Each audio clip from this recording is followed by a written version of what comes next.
আজ প্রথম দফার ভোটের বিজ্ঞপ্তি। প্রথম দফায় মনোনয়ন জমা দেওয়ার শেষ দিন 6 এপ্রিল। প্রথম দফায় ভোট বাংলার 152 আসনে। প্রথম দফার ভোটের নজর কাড়া কেন্দ্র নন্দীগ্রাম। সেই হটস্পট নন্দীগ্রামে আজ মনোনয়ন জমা দেবেন শুভেন্দু অধিকারী। তার মনোনয়নে ধর্মেন্দ্র প্রধান, দিলীপ ঘোষ। আরো বিস্তারিত জানতে এই মুহূর্তে চলে যাব আমাদের প্রতিনিধি শ্রাবন্তী রয়েছেন আমাদের সঙ্গে। Srabanti, UEM Jaipur is a perfect target for prospective students aspiring for good jobs, good education with future-ready skills. দেখো, 152টি আসনের যে প্রথম দফার ভোট রয়েছে সেখানে আজকের প্রথম যে গেজেট নোটিফিকেশন বিজ্ঞপ্তি জারি হওয়ার কথা রয়েছে। একই সঙ্গে নমিনেশন দেওয়ার দিন শুরু হচ্ছে। লাস্ট ডেট অফ নমিনেশন জমা দেওয়ার শেষ দিন হচ্ছে 6 তারিখে। স্ক্রুটিনির দিন ঠিক তার পরদিন, অর্থাৎ আজ থেকে 7 দিন পরে 7 তারিখে মঙ্গলবার। উইথড্রল কোনো ক্যান্ডিডেট যদি তার মনোনয়ন প্রত্যাহার করতে চান 2 দিন পরে বৃহস্পতিবার 9 তারিখ সেই মনোনয়ন প্রত্যাহারের শেষ দিন রয়েছে। 23 তারিখ ভোটের এই 152টি আসনের ভোটের যে শুরু, সেই তার আজকের বিজ্ঞপ্তি জারি হওয়ার কথা রয়েছে। শ্রাবন্তী আমাদের সঙ্গে থাকো।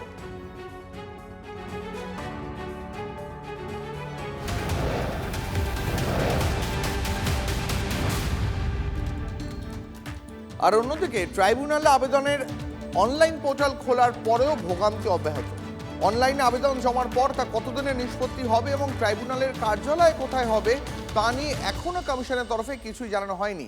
কিন্তু কেন এই অব্যবস্থা জানতে কথা বলবো আমাদের প্রতিনিধি শ্রাবন্তীর সঙ্গে। শ্রাবন্তী, এই মুহূর্তে যদি আমরা হিসেব করি তাহলে অন্তত প্রায় 81 লাখের কাছে বাদের তালিকায় ভোটাররা রয়েছেন এবং সেখানে সেই বাদের তালিকায় ভোটার যারা রয়েছেন তারা কোথায় আবেদন করতে পারবেন? ট্রাইব্যুনালে তারা আবেদন করতে পারবেন, কিন্তু ট্রাইব্যুনালে আপাতত সেটা ঠিক হয়েছে যে জোকায় যে রয়েছে বিশেষ সেন্টার IIM এ, সেখানে এই কাজটি হবে। কিন্তু কবে থেকে বিচারপতিরা বসবেন, বিচারকরা বসবেন, সেটা নিয়ে কোনো রকম বিশেষ বিজ্ঞপ্তি জারি করেনি কলকাতা হাইকোর্ট। একই সঙ্গে অনলাইনে শুধুমাত্র আবেদন করা যাচ্ছে, কিন্তু সেই অনলাইনে আবেদন কিভাবে করা হবে সেটা নিয়েও আলাদা করে কোনো বিজ্ঞাপন এখনো পর্যন্ত দেওয়া হয়নি কমিশনের পক্ষ থেকে। গোটা বিষয়টা নিয়েই ধোঁয়াশা রয়েছে। বিশেষত এই 81 লক্ষের মধ্যে যদি একজনও ভোটার থেকে থাকেন যিনি বৈধ নাগরিক, তাহলে তার যে নিষ্পত্তি সেটা যে ভোটের মধ্যেই হবে সেটা নিয়েও কোনো স্পষ্ট নির্দেশিকা নেই। কার্যত এই নিয়ে যথেষ্ট ধোঁয়াশা রয়েছে। বেশ, শ্রাবন্তী অনেক ধন্যবাদ। যেমন আমাদের প্রতিনিধি শ্রাবন্তী জানাচ্ছিলেন যে আজ প্রথম দফার ভোটের বিজ্ঞপ্তি জারি। প্রথম দফার মনোনয়ন জমা দেওয়ার শেষ দিন 6 এপ্রিল। আজ নন্দীগ্রাম মানে হটস্পট নন্দীগ্রামে শুভেন্দু অধিকারী তার মনোনয়ন জমা দেবেন। সেই প্রসঙ্গে বিজেপি নেতা এবং খড়গপুরের প্রার্থী দিলীপ ঘোষ তিনি কি বলেছেন শোনাবো। সবাই চাইবে প্রথম দিন নমিনেশন হোক, আর আমাদের তো নেতার অভাব নেই। ওদের দুটো নেতা, তাদেরকে ঘুরে ঘুরে 294টা করাতে হবে, তো সেই জন্য সকাল থেকে রাত অবধি লেগে থাকতে হবে। আমরা ঠিক করে দিয়েছি কোন নেতা কোথায় যাবে। আজকে হলদিয়াতে আমাদের বিরোধী নেতার নমিনেশন হবে শুভেন্দুদার, সেখানে কেন্দ্রীয় নেতা যাবেন, রাজ্য সভাপতি যাবেন, আমাকেও ডাকা হয়েছে, ওখানে আমিও যাব।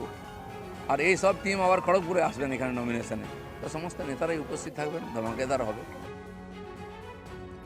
দেখুন, এই আসন্ন বিধানসভা নির্বাচন উপলক্ষে পুনর্নির্বাচন নিয়ে এবার অত্যন্ত কড়া মনোভাব নির্বাচন কমিশনের। কোথাও কোনো ভয় দেখানো বা ভোটদানে বাধা দেওয়ার অভিযোগ উঠলেই পুনর্নির্বাচন হতে পারে।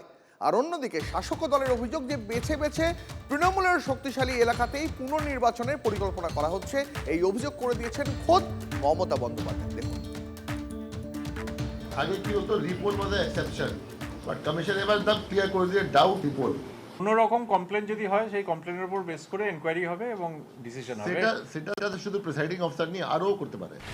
এতদিন ব্যতিক্রমী কিছু ক্ষেত্রেই পুনর্নির্বাচন করা হতো, কিন্তু এবার সেই ধারণা বদলে দিতে চলেছে নির্বাচন কমিশন।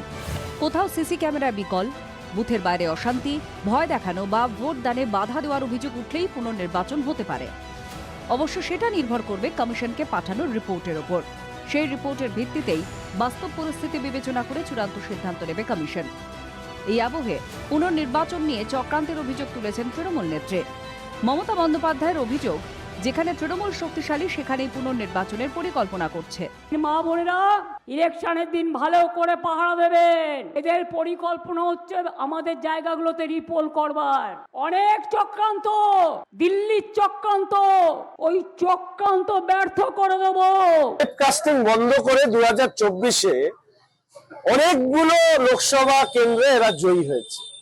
সেই সময়কার তৎকালীন নির্বাচন কমিশনকে নিয়েও আমাদের প্রশ্ন ছিল। ফলে স্বাভাবিকভাবে ওয়েব কাস্টিং যদি সঠিকভাবে 100% বুথে হবে শুনে মাথায় বাজ পড়েছে। এদিকে নির্বাচন কমিশন ভোটের আপনাদের জানিয়ে রাখবো, বিধানসভা ভোটের আগে রাজ্য জুড়ে থানায় থানায় ব্যাপক রদবদল। একাধিক থানার ওসি, আইসি, ইন্সপেক্টরকে বদলি করলো নির্বাচন commission. Kalighat, Bhowanipore, Alipore, Hare Street সহ একাধিক থানার ওসি বদল। কলকাতা এবং জেলা মিলিয়ে 184টি থানার ওসি বদলের নির্দেশ কমিশনের। রাজ্যে 142 জন পুলিশ অফিসারকে বদলি করা হলো। 11 জন ডিআইবির ইন্সপেক্টরকেও বদলের নির্দেশ দিয়েছে কমিশন। আরো একবার জানাবো আপনাদের, বিধানসভা ভোটের আগে এবার রাজ্য জুড়ে থানায় থানায় ব্যাপক রদবদল। একেবারে থানার ওসি, আইসি, ইন্সপেক্টরকেও বদলি নির্বাচন কমিশনের। কালীঘাট, ভবানীপুর, আলিপুর, হেয়ার স্ট্রিট সহ একাধিক থানার ওসি বদল। কলকাতা ও জেলা মিলিয়ে 184টি থানার ওসি বদলের নির্দেশ কমিশনের।